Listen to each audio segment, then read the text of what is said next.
Today, we are truly honored to be sitting down with not only an amazing chef, but Justin, I have to say you and Sarah are maybe the nicest people in the game. Oh my God. And the reason that I say that, there is so much psychology behind doing what we do, the hospitality industry. It takes a lot. The first question that I've got to ask is how has COVID affected Sanford? Tremendously.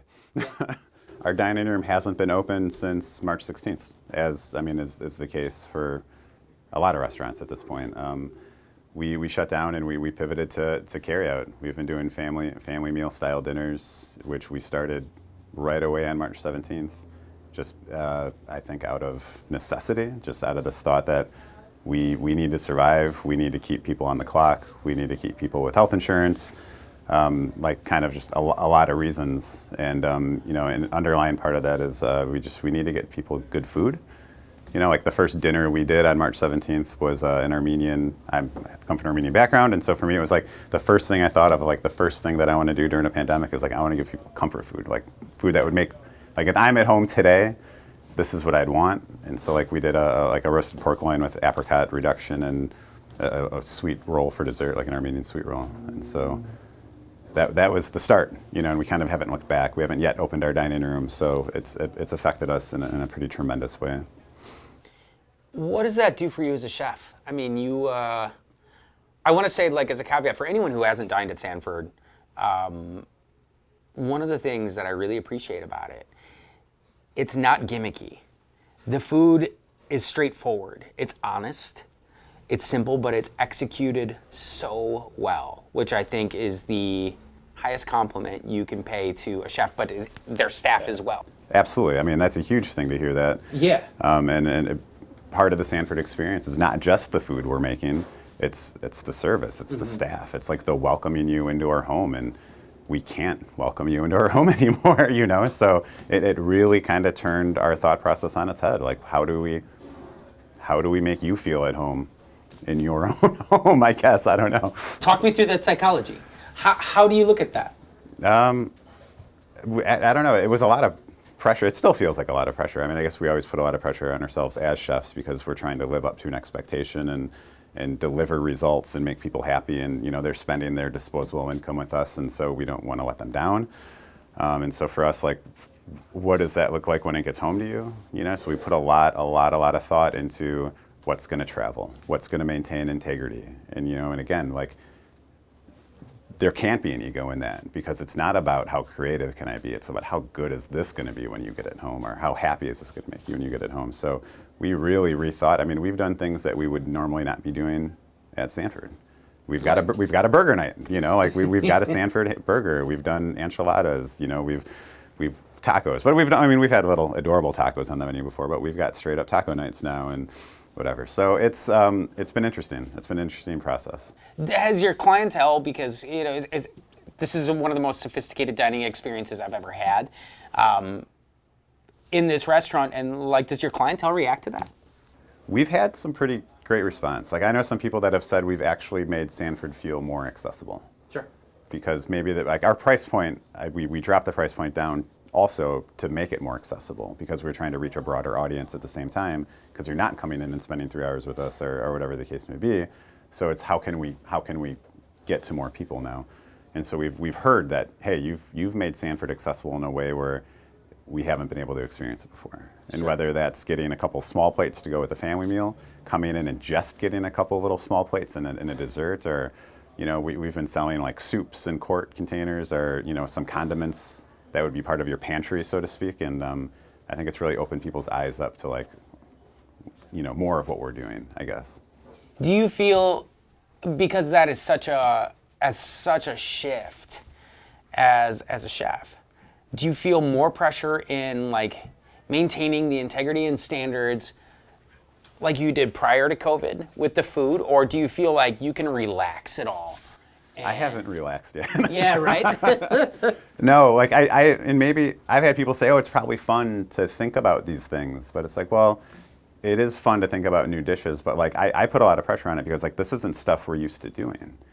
And I don't want to say that I've ever been comfortable here, but I've been here for 18 years. And so like doing Sanford food and executing in a fine dining setting is what I've been doing for so long that it has been like a retraining to think like, how is this going to be, And then and I'm also thinking about the values. Like people got a lot of options to get carry out food. Like we're not providing the Sanford experience. So like I want to make sure that they feel as though they've gotten enough food, that the food was great, that it's the service, our staff takes care of people when they're pulling up, and we put a good system in place. So, we've put a lot of pressure on ourselves to like make sure that this is still a good experience. Yeah. In that same sense.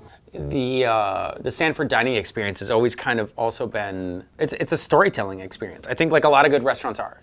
Your front of the house is constantly telling the story of the purveyors, of the farmers, of the producers.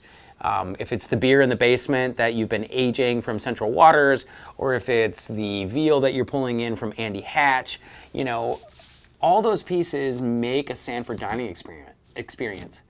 How do you do that? Well, that's an element that I think we've missed. Mm-hmm. Not that we haven't tried to do it, but I think it's hard to do some of the same things we did before without having that narrative. You know what I mean? Like to put things in a container and hope that story translates.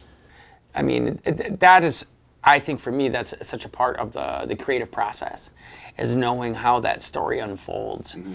And it gives the process life for me. Do you feed off of that same thing as well, like knowing where that food came from? Absolutely. Like that whole idea of like, saying that like, if we source the veal, Andy Hatch is a great example. We get pig from Andy Hatch, or we get veal from Andy Hatch. I really enjoy serving his pork with his cheese, and the pig's been grazed on apples and nuts, and the way like these are all components I want to like bring in to kind of feed off each other, and you can play off those nuances, and it's part of that story. And we still do that, mm-hmm. but it's just we're just hoping it comes through in a certain sense. You know? So you got this concept of family meal that is it's a departure. It's rethinking what you do. And you mentioned burgers. What does a Sanford burger look like? It's delicious. No. So to us, a Sanford burger is we do a house grind, and mm-hmm. it's half short rib, half chuck. We're breaking it down. We're grinding it fresh. We make a really killer butter to go on it. We've done smoked foie gras butter or smoked mushroom butter. Some house pickled red onions, mustard, a little bit of sautéed greens on a pretzel bun, and it's balance, it's richness, it's a little decadent. Yeah. The pretzel bun holds up really well so that it can travel home and be okay. Mm-hmm. But it's taking, again, that's the details. The grind is great. It's seasoned right. The butters, it's that extra. It's the luxury on it. The pickled onions add the acid. So you're getting your pop, you're getting the balance, you're getting the textures. So again, we're putting the same thought into building the family meals as we would to building a dish. Yeah. It's taken that reconfiguration of like the vehicle for it, or whatever that is. You like this whole restaurant is based on the long game. You've used that analogy twice now, but there are no shortcuts here in any of this stuff. None. And like that in this day and age is so rare. It's rare. What other items are you putting on the menu that you're taking the long game on?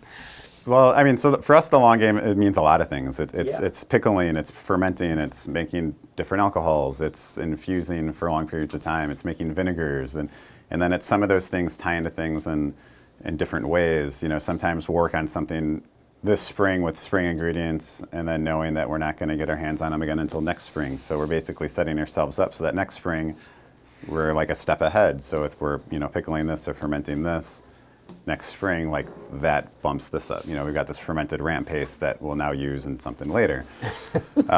So it's just part of it, pickling and canning and preserving and just incorporating those elements into what we're doing. And in some regards, it starts to strip away a little bit of seasonality for us, which is kind of cool, because like if we're using really great pickled apricots in winter, like I'm still giving you that taste of like spring, summer into winter, or rhubarb, or morel mushrooms, Right.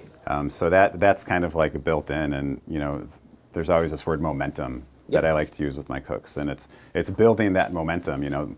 we never have downtime. It's just always like, it's always working towards something. And it's like, the more we get done today, the more we can work on tomorrow. And the long game's part of that. You know, if we can kind of play some cards right now, it helps us down the road. So I think, and you hit the word there, like I almost came out of my chair, and this is why the camera people like freak out, because I got momentum.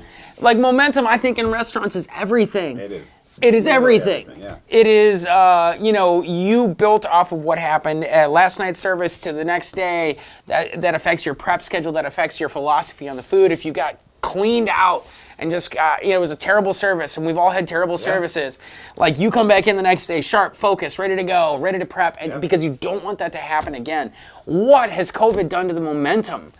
I mean, not only for you, but like your colleagues around you, people that you talk to, like. It's killed some. I mean, we've got friends in restaurants taking hits and having to close, and like, you talk about not having the resources to build on this stuff. Like if we can't afford to bring product in, how do we build ahead? How do we see ourselves in 6 months, in a year, and whatever? And so you got to be careful doing it, but that's part of it. But I got to throw a Sandy analogy in there. As much as momentum's important, you got to put a little baseball in that, like, you got to be like a hitter, that if you struck out last night, you can't dwell on striking out. Like, it's a new at bat. It's, so momentum is key. But if last night's service was rough, you can't dwell on that. You come in sharp and focused, like you said. It's another at bat. It's another go. But momentum, anytime anything feels rough, or we're talking about something, trying to brush people up and tighten things up, momentum it's like the key. It's like, we got to build. It's all about pushing that envelope and getting ahead and building on it. What does it mean for you to have people come in here after this is kind of blown over a little bit, or when you open your dining room incrementally?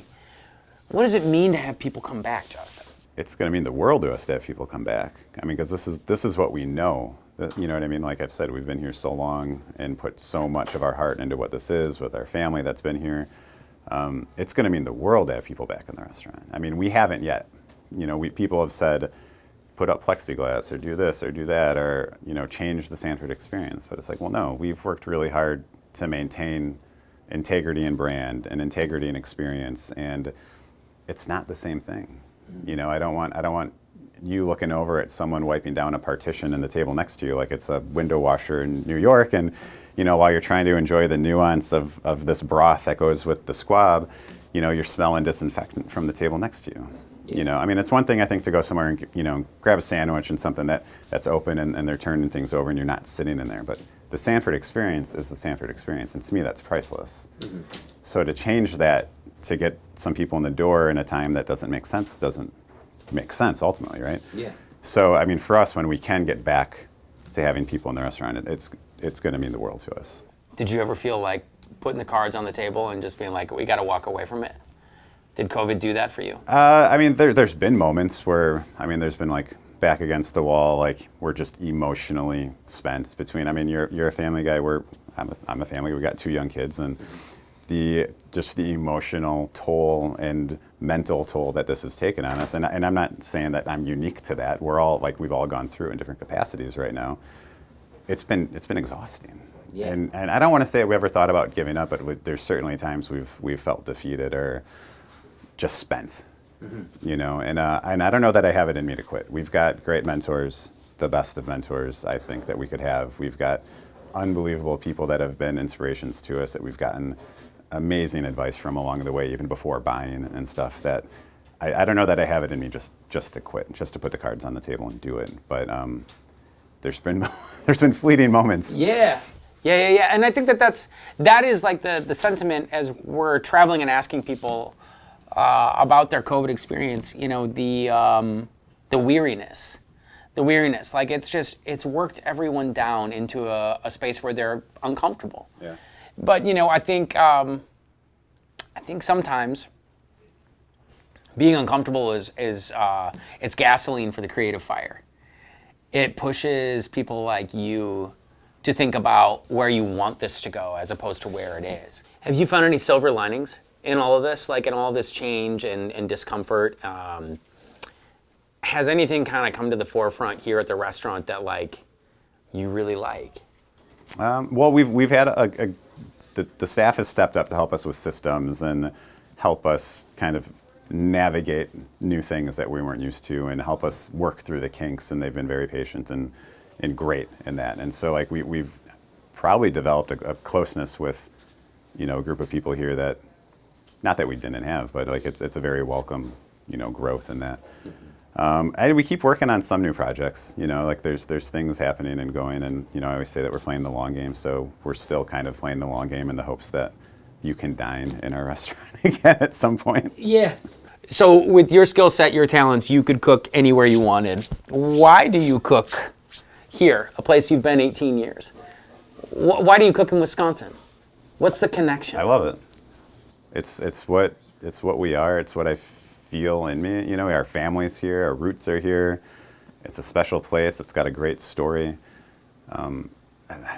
I don't know why I wouldn't cook here. Yeah, that's good. That's, you know, fair. And to talk about to be here 18 years specifically, you know what I mean? Like I fell in love with this place, and you know, the conversation when it came up about buying the restaurant, it was what Sandy and Angie were like, what do you want to do? Like I think they were like feeling me out, you know, having those Jedi conversations and stuff, and trying to understand where my head was at. And it was like, what do you want to do? And my answer was like, ultimately, I want to open a place like Sanford. Yeah. You know, this is the perfect template, I think, to tell a story, to do the kind of food you want to do, and it's good, or, you know, it doesn't have to be pretentious. Like we've done corn dogs, it can be playful, but it's the platform to do anything. Sure. It's like, could I open a German restaurant, an Armenian restaurant specifically? Yeah, but like we have the platform here to do all of that. Uh-huh. So in this restaurant specifically, like it's the perfect restaurant. I think. You know what I mean? Like it's an expression of who we are, and it evolves. We evolve as people, and like this restaurant has been evolving with that. Sure. Over time. What can you remember what you originally fell in love with about Sanford? I don't know, the focus, the energy on the food and the focus on the dishes was, I think, the initial thing. I think my first night here staging, you know, seeing Sandy's classic halibut on the risotto cake with the asparagus broth with like the perfect little asparagus tips and chervil garnishing, and it was like, that's spring. Mm-hmm. Like that is the embodiment. And like there was no frills, there was nothing on these dishes that didn't need to be there.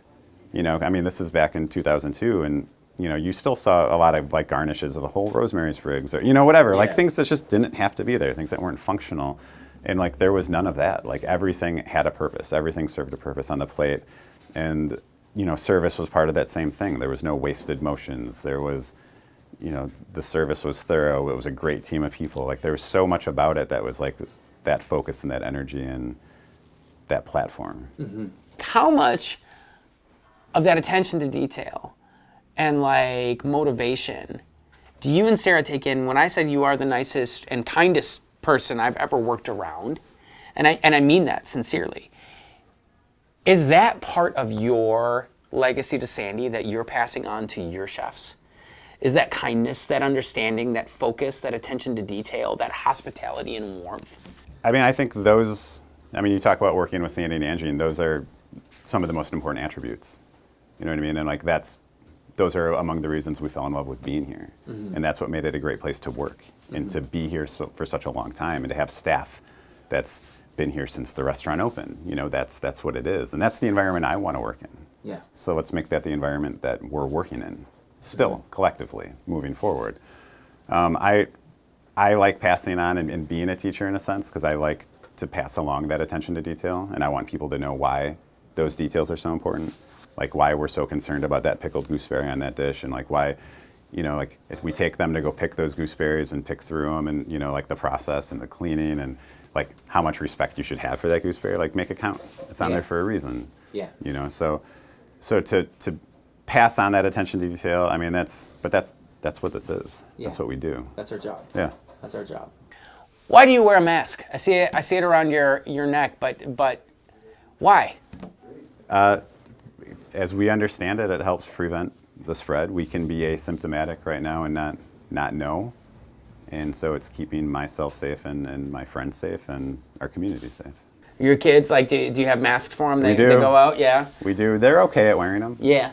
Okay, that's like all you can ask. We're fighting the fight with it. Yeah. You know, they're 3 and 5. I don't know what you expect of a 3 and 5-year-old necessarily, but we're doing our best with it. Yeah, I definitely get that. I have 16, 15, and 8. Probably just as difficult. Just as difficult for a myriad reasons that are probably not the same as yours. But man, it is something. It is really something to be raising kids in this. Yes. I never thought. Yeah, right. Who saw this coming? Justin, I sincerely appreciate you sitting down. I think I could talk to you, cameras on or off, for days. Yeah. I have so much respect for you and Sarah. Likewise. Yeah, and I appreciate you taking the time to sit down with us today. Thank you. Thank you.